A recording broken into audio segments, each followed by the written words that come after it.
আসসালামু আলাইকুম সবাইকে। কেমন আছো সবাই? আশা করি অনেক, অনেক ভালো আছো, সুস্থ আছো। হঠাৎ করে কেন জানি না আজকে তোমাদের একটা গল্প শোনাতে ইচ্ছা করছে। গল্পটা মনোযোগ দিয়ে শোনো। তারপর গল্প থেকে কি শিখতে পারলে অবশ্যই কমেন্টস করে জানাবে। আজকে একটা শিয়াল এবং বিড়ালের গল্প বলবো। শিয়াল আর বিড়াল ছিল পরস্পরের খুব ভালো বন্ধু। দুজন মিলে একদিন হঠাৎ করে ঠিক করলো দুজন মিলে একসাথে ঘুরতে যাবে। তো যেই কথা সেই কাজ, দুজন মিলেই বেরিয়ে পড়লো বাড়ি থেকে। ওরা দুজন বাসা থেকে বেরোনোর সময় একবারও ভাবেনি যে ওরা কোথায় যাবে। আসলে শিয়ালটা তো খুব চালাক ছিল, তাই বিড়ালটা ভাবছিল ও আমাকে যেখানে নিয়ে যাবে অবশ্যই জায়গাটা ভালো থাকবে বা ভালো হবে। আর শিয়াল তো ভাবছিল আমি খুব চালাক, তো আমি যেখানেই যাব না কেন ভেবে চিন্তেই যাব, কারোর উপর নির্ভরশীল আমি হব না। আর বিড়ালকে তো আমি সাথে করেই নিয়ে যাচ্ছি, তো ওর কোনো চিন্তা নাই। অজানা পথে হাঁটতে হাঁটতে চলে গেল দুজন একটা বাগানের কাছে। এবার দুজন দুজনকে বলছে, আয় আমরা শিকার করি। তো বিড়ালকে বলছে শিয়াল যে তুই যা, তোর মতো শিকার কর, আমি আমার মতো শিকার করি। কথা শেষ করে যার যার মতো শেষে শিকার করতে বেরিয়ে গেল। শিয়াল এবং বিড়াল দুজনেই শিকার করে আসলো, আর দুজনেই দুজনের শিকার খাওয়া দাওয়া করে একটু রেস্ট নিল। তারপরে দুজন মিলে বেরোলো আবার একটু ঘোরাঘুরির উদ্দেশ্যে। হঠাৎ করে একটা ফাঁদে বিড়াল পা দিয়ে দিল আর পড়ে গেল ভীষণ এক গভীর গর্তে। বিড়ালটার অজান্তে বিড়ালটা একটা গর্তের মধ্যে পড়ে গেল।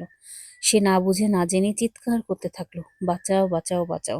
শিয়ালের কাছে শিয়ালের নাম ধরে বারবার করে ডাকছে, আমাকে বাঁচাও আমাকে বাঁচাও। শিয়ালটা দেখছে কিন্তু সে কোনো সাড়া দিচ্ছে না।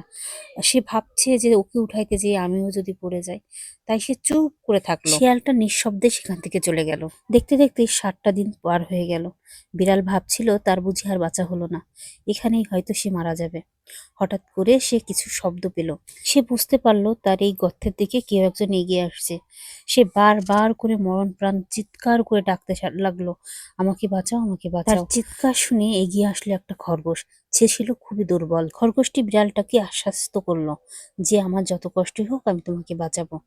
পাশ থেকে কিছু লতা পাতা ঘাস পাতা এনে এগিয়ে দিল বিড়ালটার দিকে। বিড়ালটা সেই ঘাস পাতা ধরে অনেক কষ্ট করে উপরে উঠে আসলো। খরগোশটা তাকে কিছু খেতে দিল।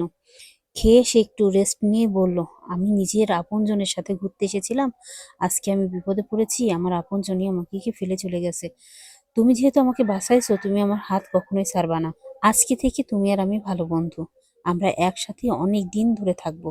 যতদিন বেঁচে আছি দুজনের বিপদ আপদে একসাথে বাঁচার চেষ্টা করব। এরপর দুজনে একসাথে থাকতে শুরু করলো। এরপর শিয়ালটা আবারও হঠাৎ করে ফিরে এলো এবং প্রস্তাব দিল আবারও ঘুরতে যাবে। এই কথা খরগোশ শুনেই নিষেধ করে দিল যে তোমার দুঃসময় পাশে থাকে না, তুমি তার পাশে থেকো না, তুমি তোমার মতো থাকো। শিয়াল তো খুবই চালাক ছিল, তাই সে বিড়ালটাকে আবারও রাজি করিয়ে ফেললো। বিড়ালটা খরগোশের কথা শুনলো না। দুজনে ঘুরতে ঘুরতে এবার শিয়ালটা গর্তের মধ্যে পড়ে গেল আর বিড়ালটাকে বারবার বলছিল আমাকে বাঁচাও আমাকে বাঁচাও। বিড়ালটা তো খুব ভালো ছিল, তাই সে কোনো কিছু না ভেবেই গর্তের ভিতর নেমে পড়লো তাকে বাঁচানোর জন্য। আর বিড়ালের কাঁধে পা দিয়ে শিয়ালটা উপরে উঠে আসলো। এইবার বিড়ালটা সেই গর্তের ভিতর একাই থেকে গেল। শিয়ালটা চলে আসলো আবার। কেউ জানতে পারলো না, খরগোশও জানতে পারলো না সে কি বিপদে আছে। গল্পটা এখানেই শেষ করলাম আর আপনাদের কাছে প্রশ্ন রাখলাম, কি শিখতে পারলেন এই গল্প থেকে? আমাদেরকে কমেন্টসের মাধ্যমে অবশ্যই জানাবেন। আর যারা এই পর্যন্ত ধৈর্য ধরে গল্পটা শুনলেন সবাইকে অসংখ্য অসংখ্য ধন্যবাদ, অনেক ভালোবাসা। যদি আপনারা এখনো চ্যানেলটা সাবস্ক্রাইব করে না থাকেন অবশ্যই চ্যানেলটা সাবস্ক্রাইব করে দিবেন, একটা লাইক দিয়ে ভিডিওটা দেখা শুরু করবেন। সবাইকে আসসালামু আলাইকুম, সবাই ভালো থাকবেন, সুস্থ থাকবেন, নিজেদের খেয়াল রাখবেন। আল্লাহ হাফেজ।